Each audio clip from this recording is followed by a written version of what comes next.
Wanna tap dance with your girl somewhere fun? Tap in at Pinball Pete's. Wanna beat your bros in some hoops? Bricked up at Know where Pinball to go Pete's with the basketball Pinball Pete's. machine? Wanna hit the puck into the net? Pinball Pete's. Looking for a fun place to dance with your friends? Come on down to Pinball. Strike lightning at Pinball Pete. This was the only marketing material made by Pinball Pete's enthusiasts, and as you can tell, it's not of the greatest quality, and so it did not get that much traction. We are Group 5, and we are presenting marketing for Pinball Pete. Pinball Pete's is an Ann Arbor arcade site that has been open since the 70s, providing games and entertainment to the likes of college students and families. The spot is filled with attractions such as video games, pool tables, skee ball, air hockey, and of course, pinball machines. Pinball Pete's is one of the main scenes for entertainment and fun in Ann Arbor and has continued to provide enjoyment for many decades. Pinball Pete's has another location in East Lansing, but for the purposes of this presentation, we decided to focus solely on the Ann Arbor location. I'm going to talk about Pinball Pete's business objectives. Pinball Pete's business objectives are wrapped into 3 core competencies. Firstly, Pinball Pete's relies on its unique form of entertainment in the form of retro games. This is very different from other competition in the area. Secondly, the ambiance brings up memories for many people who either grew up in the area, attended the university, or simply played these games as children. Finally, pinball machines are very expensive to buy and maintain, and the fact that Pinball Pete's has numerous of these is a key core competency and point of difference that sets Pinball Pete's apart from its competitors. For the marketing objectives, Pinball Pete's focuses primarily on customer retention to keep its current customers intrigued and engaged with the company. After speaking with the owner, we found that there is no active advertising techniques to attract new customers.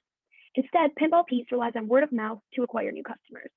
The only form of acquisition here is the reliance on their loyalists to send their friends and family to Pinball Pete's or to the Facebook page to check it out. Active advertising outside of their Facebook page is not currently done by Pinball Pete's. Pinball Pete's currently employs a primarily stimulate demand strategy to get more out of its current loyal customers. These customers are intrigued by the ambiance of the arcade, and many loyalists attended U of M or have a passion for pinball, so this place brings up a lot of memories for them. Our survey found that 8% of students surveyed have visited the Facebook page. This is evidence that they do not try very hard to acquire students as new customers, and they usually just stick to their fan base. It is most likely that only the enthusiast will pay attention to the marketing material that is actually put out.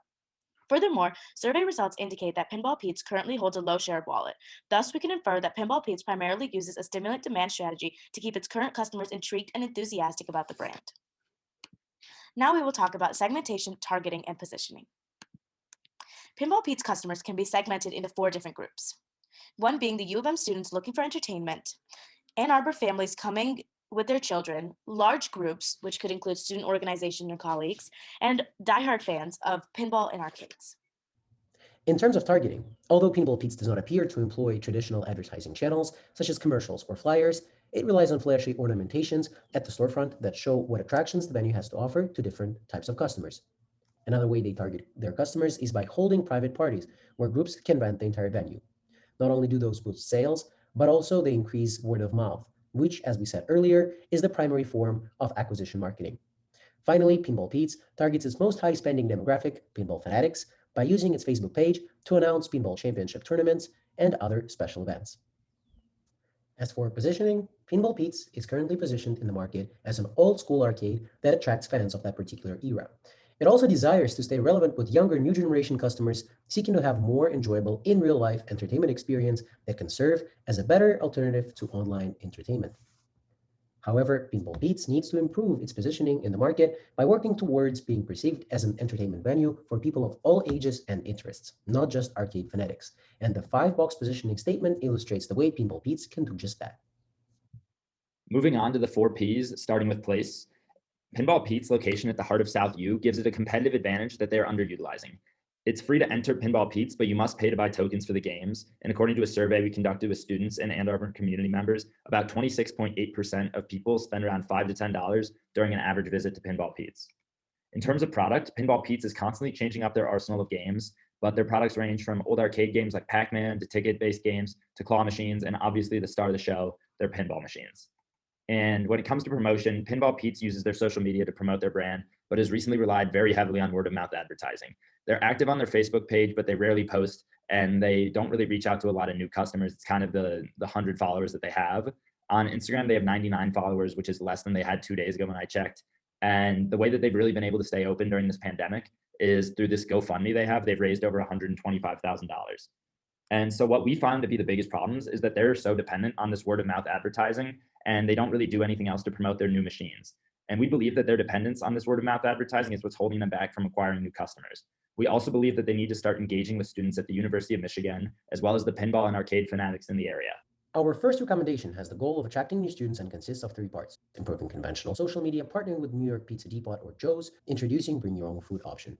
This recommendation targets problem number 1 by diversifying the number of marketing channels and decreasing the dependence on the word of mouth, and problem number 2 by engaging students of the U of M.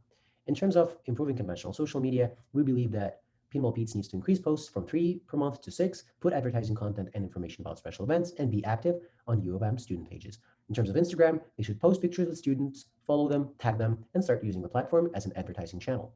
The second part of recommendation is partnering with Joe's Pizza or New York Pizza Depot and selling pizza at standard prices during special hours. Pinball Pete's can also advertise this at their storefront and strike a partnership to put advertising at Joe's or New York Pizza Depot and potentially get a discount for bulk orders. Finally, Pinball Pete's can introduce the bring your own food option, which will allow food consumption in particular areas within the venue and sell non-alcoholic beverages. Costs incurred to implement this recommendation are mostly related to time investment to develop social media, as well as waste of food from Joe's and New York Pizza Depot and the delivery fees. Benefits can include up to 350 more monthly customers coming for pizza and up to 50 new customers in 2 years coming from social media. The breakdown of those costs we can cover in the Q&A section. The next recommendation that we came up with was to regularly implement an amateur competition for newbies. We think this would be extremely appealing to students. Having the ability to also stream it would make it appealing to those who don't necessarily want to come into Pinball Pete's at this time, or players can share the link with friends or family to watch them, in which case they will further be spreading the word about Pinball Pete's. After going into Pinball Pete's and speaking with the owners, it appears that it is also very much appealing to couples. Because of this, we are suggesting that Pinball Pete's implements a 2-for-1 deal once a month to prompt customers to come in as pairs. The repetitiveness and consistency of this deal will help to create loyal customers. We also think implementing a loyalty program would be attractive to students and make them want to come back on a more consistent basis. Through this, Pinball Pete's could offer better pricing and perks for those who join the loyalty program. These members can also have the ability to attain Player of the Month status, which adds a level of competition that keep people hooked and wanting to come in to continue going to Pinball Pete's. Also, sharing this on their social media will create further engagement. This solution addresses both problems 1 and 2. Dependence on the word of mouth acquisition, and problem 2, lack of engagement with U of M students. The costs of this solution are advertising the events, the cost of a streaming platform, and closing the space to other customers during the time of these events. Benefits are attracting new customers and spreading the brand name. The next recommendation we thought of was to target groups of U of M students and rent out the venue to them. First, we recommended putting out information onto studentlife.umich.edu. This would reach students who are looking for ways to be involved and have fun on campus, especially during COVID when there are scarce opportunities to do so. Secondly, we suggest to target and engage with clubs connected to gaming, offer them group discounts, and possibly hold gaming competitions between these groups. All of these solutions work to address problem 2, which was a lack of engagement with U of M students. As for the cost, there would undoubtedly be costs associated with reaching out to these groups through new marketing strategies and offering these group discounts. However, offering them would attract a larger amount of customers who come at one time, and likely they would share their experience with others and attract even more groups. Thus, they can take advantage of the word-of-mouth strategy that has worked for them previously.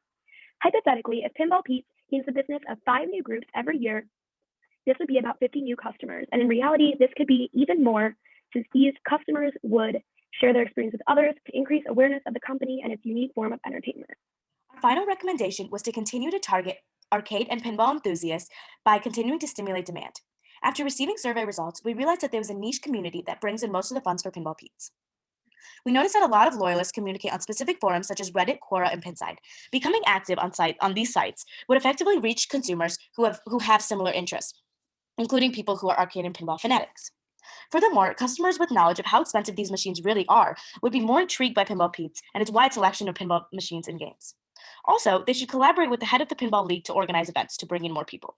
Finally, bringing the National Pinball Championship to Pinball Pete's would certainly increase publicity and awareness of the company. These all address problem 3, which is that they're not doing enough to attract customers, these customers being the arcade and pinball fanatics and the loyalists. Now, if we look at the cost-benefit analysis, some of the costs include time spent organizing the championship and the time spent getting more recognition on Reddit and Quora. But if we see the benefits that come out of these costs, we see increased outreach, which means that we can reach more niche customers, which in turn brings in more loyal customers and more funds. Does anyone have any questions?